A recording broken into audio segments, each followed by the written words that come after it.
할렐루야, 사랑하는 성도님 여러분, 7월 17일 월요일 아까베 시간이 돌아왔습니다. 오늘은 예레미야 5장 20절부터 31절의 말씀을 근거로 함께 은혜를 나누도록 하겠습니다.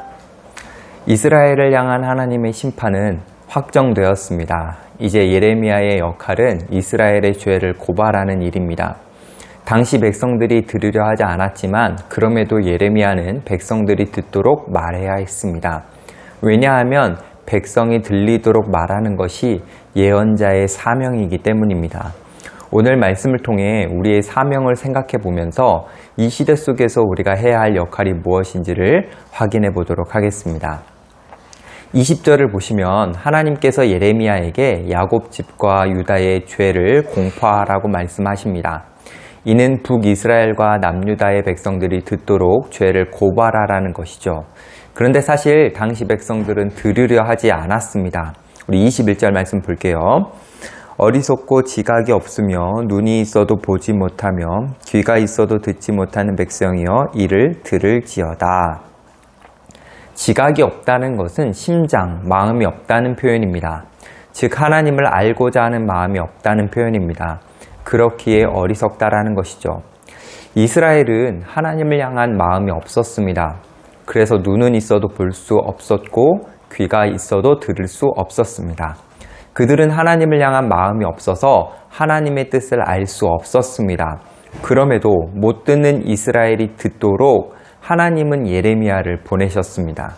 예레미야의 고발을 듣게 하신 것이죠. 어쩌면 이것이 예언자의 사명인 것 같습니다.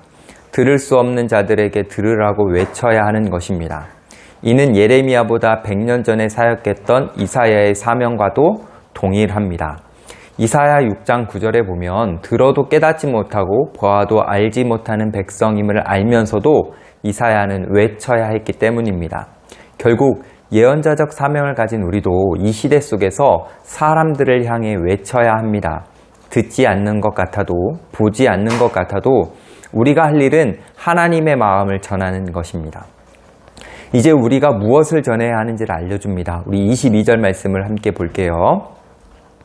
여호와의 말씀이니라 너희가 나를 두려워하지 아니하느냐 내 앞에서 떨지 아니하겠느냐 내가 모래를 두어 바다의 한계를 삼되 그것으로 영원한 한계를 삼고 지나치지 못하게 하였으므로 파도가 거세게 이나 그것을 이기지 못하며 뛰노나 그것을 넘지 못하느니라. 하나님이 어떤 분이신지를 전하라는 것이죠. 이를 위해 예레미야는 하나님을 소개하는데 하나님은 바다에 한계를 두어 물이 땅으로 넘어오지 못하게 하시는 분이라고 합니다. 밀물이 일어나고 파도가 쳐도 하나님이 정한 한계를 넘을 수 없다라는 것입니다. 하나님이 세상을 창조하시면서 자연의 질서를 정하셨다라고 합니다. 그러므로 이러한 능력의 하나님을 경외하는 것이 마땅하다라는 것입니다. 우리가 이 험악한 세상에서 안전하게 살아가고 있는 것을 당연하게 여길 것이 아니라 한계를 정하신 하나님 앞에 감사하며 하나님을 높이는 마음으로 경외하는 태도로 살아야 한다는 것입니다. 바다도 하나님이 정해주신 한계에 그대로 복종하는데 하나님의 백성이 하나님께서 정해놓으신 도덕적 경계를 침범한다면 그것은 정말 어처구니 없는 일이라는 것입니다.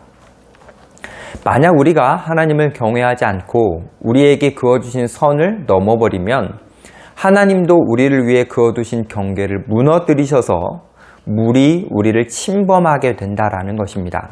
즉 바다가 땅을 덮치는 것처럼 이스라엘 백성들은 북에서 오는 대적이 경계를 넘어서 이스라엘을 침략하게 될 것이라고 합니다. 하나님의 백성들은 이것을 들어야 하고 이것을 알아야 하기에 하나님은 예레미야에게 말하도록 하신 것입니다. 하나님은 이스라엘 백성들이 하나님을 경외하지 않는다라고 말씀하십니다. 23절에 나오는 것처럼 이스라엘 백성들이 하나님을 배반했다고 하십니다. 이는 하나님을 의식하지 않고 하나님을 경외하지 않는다는 것입니다. 예레미야는 안타까운 마음으로 다시 하나님이 어떤 분이신지를 소개합니다. 우리 24절 말씀도 함께 볼게요. 또 너희 마음으로 우리에게 이른 비와 늦은 비를 때를 따라 주시며 우리를 위하여 추수기한을 정하시는 우리 하나님 여호와를 경외하자 말하지도 아니하니. 하나님은 농부가 씨앗을 심을 때에 농사가 잘 시작되도록 이른 비를 주시는 분이고, 추수 때에 늦은 비를 주셔서 풍성한 결실을 맺게 해주시는 분이라고 합니다. 즉 하나님은 우리가 먹고 사는 문제에 관심을 가지시며 우리가 풍성한 삶을 살 수 있도록 축복해 주는 분이시라는 것이죠. 그런데 이스라엘은 축복하시는 하나님을 저버리고 자신들이 노력해서 먹고 사는 것이라고 생각을 하였습니다. 때를 따라 은혜를 베푸시는 하나님을 경외하지 않고 하나님을 의식하지 않으면서 자기들 멋대로 살아갔습니다. 그래서 25절에 나오는 것처럼 이스라엘의 죄가 하나님의 은혜와 축복을 막았다라고 합니다. 하나님의 백성들이 죄를 견딜 수 없어 하시는 하나님을 분노하게 해서 이스라엘 백성들은 결국 하나님의 은혜와 축복을 누리지 못하고 피폐한 삶을 살아가게 되었다라는 것입니다. 사실 하나님은 경외하지 않는 삶을 그냥 두실 수 없습니다. 하나님은 경외하지 않는 자들을 놔두실 수 없습니다. 왜냐하면 그 삶은 이미 희망이 없는 삶이기 때문입니다. 왜 하나님을 경외하지 않는 삶이 망한 삶이냐면 그 경외하지 않는 사람은 하나님을 살아있는 존재로 여기지 않기 때문입니다. 다시 말해 하나님을 살아있지 않은 존재, 다시 말해 우상처럼 죽은 존재로 여기기 때문입니다. 하나님의 질서를 무시하고 악을 생산하는 그 사람은 결국 자신이 만들어낸 악에 자신이 사로잡히기 때문입니다. 그래서 하나님은 이것을 보실 수가 없어서 예레미야에게 전하라고 하셨습니다. 하나님을 경외하지 않아서 듣지 않고 보지 않고 살아가는 사람들에게 하나님을 소개하며 하나님을 경외하지 않는다면 결말이 얼마나 비참하게 되는지를 전하라고 하셨습니다. 우리는 하나님의 은혜가 없으면 한순간도 버틸 수 없는 존재임을 인식하도록 전하게 하신 겁니다. 이제 하나님은 예레미야를 통해 이스라엘의 죄를 구체적으로 말씀하십니다. 26절에 나오는 것처럼 이스라엘 가운데 악인들은 사냥꾼처럼 사람을 잡고 있다라고 합니다. 동물을 잡고 있는 것이 아니라 사람을 사냥한다고 말합니다. 그 이유는 27절에 나오는 것처럼 사람들을 새장 안에 넣는 것처럼 자신들의 소나귀에 넣고 사람들의 노동력을 착취하는 것이라고 합니다. 결국 사람들이 자신만 번창하고 자신만 거부가 되려고 한다라는 것이죠. 노동력을 착취당하는 사람들은 인권이 사라지고 비참하게 살아가는데 이를 아랑곳하지 않고 자신만 부자가 되면 된다라는 생각으로 사랑 없는 삶을 산다는 것입니다. 심지어 악인들은 28절에 나오는 것처럼 자신들의 이익을 위해 공정하지 않는 것을 선택한다고 합니다. 정의롭지 않은 것을 선택한다고 합니다. 그래서 고아와 같은 사회적 약자들이 피해를 본다는 것입니다. 왜 이렇게까지 되었을까요? 이스라엘이 하나님을 경외하지 않았기 때문입니다. 하나님을 경외하는 것이 지혜의 근본인데 하나님을 경외하지 않기 때문에 지혜롭지 못한 삶을 사는 것입니다. 하나님을 두려워하지 않기 때문에 그들은 사람들에게 두려운 존재가 되어버렸습니다. 하나님께서 고아와 과부 등 사회 약자들을 돌볼 수 있는 질서를 주셨는데 이를 망가뜨려 버렸습니다. 하나님을 두려워하지 않기 때문에 하나님의 법을 무시하고 자신들이 법이 되어버렸습니다. 그래서 부자는 더 손쉽게 부자가 되고 사회적 약자들은 너무나 힘겨운 삶을 살게 되었습니다. 하나님을 두려워하지 않기 때문에 그들은 사랑스러운 존재가 아니라 두렵고 피하고 싶은 존재가 되어버렸습니다. 결국 하나님을 두려워하는 경외심이 사라져서 이스라엘은 죄악이 가득한 공동체가 되어버린 것입니다. 예레미야는 이스라엘을 향한 죄의 고발을 멈추지 않습니다. 그리고 30절에 나오는 것처럼 더 충격적인 것이 있다고 말합니다. 더 놀랍고 끔찍한 죄를 고발합니다. 우리 31절 말씀을 같이 볼게요. 선지자들은 거짓을 예언하며 제사장들은 자기 권력으로 다스리며 내 백성은 그것을 좋게 여기니 마지막에는 너희가 어찌하려느냐. 이스라엘 안에 종교 지도자들이 타락했다라고 합니다. 선지자들은 거짓으로 예언을 한다고 합니다. 그리고 제사장들은 자기 권력으로 다스린다고 합니다. 여기서 자기 권력으로 다스린다라는 것은 제멋대로 가르친다라는 것입니다.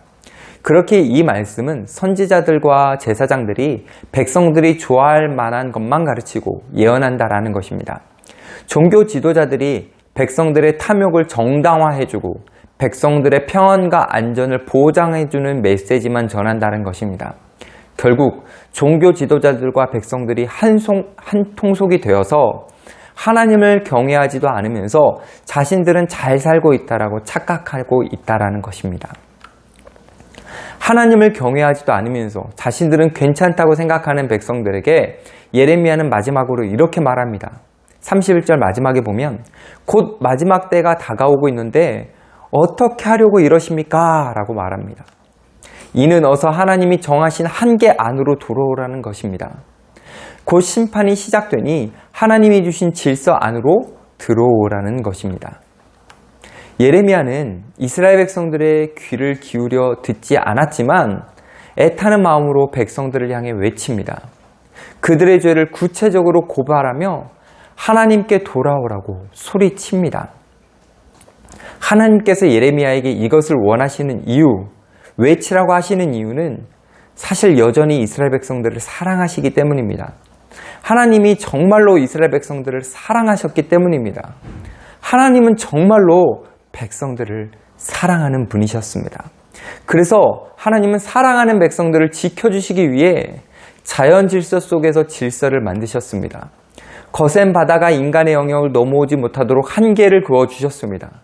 사단이 아무리 우리를 공격해도 하나님은 한계를 그어주셔서 우리를 사로잡지 못하게 해주셨습니다. 왜냐하면 우리를 정말 사랑하셔서 보호해 주시고 싶으셨기 때문입니다. 하나님은 우리를 사랑하셔서 보호만 해주시는 것이 아니라 우리가 이 땅에서 풍성함을 누리며 살게 해주십니다. 먹고 사는 문제를 걱정하지 않도록 하나님은 우리에게 양식을 풍성하게 공급해 주십니다.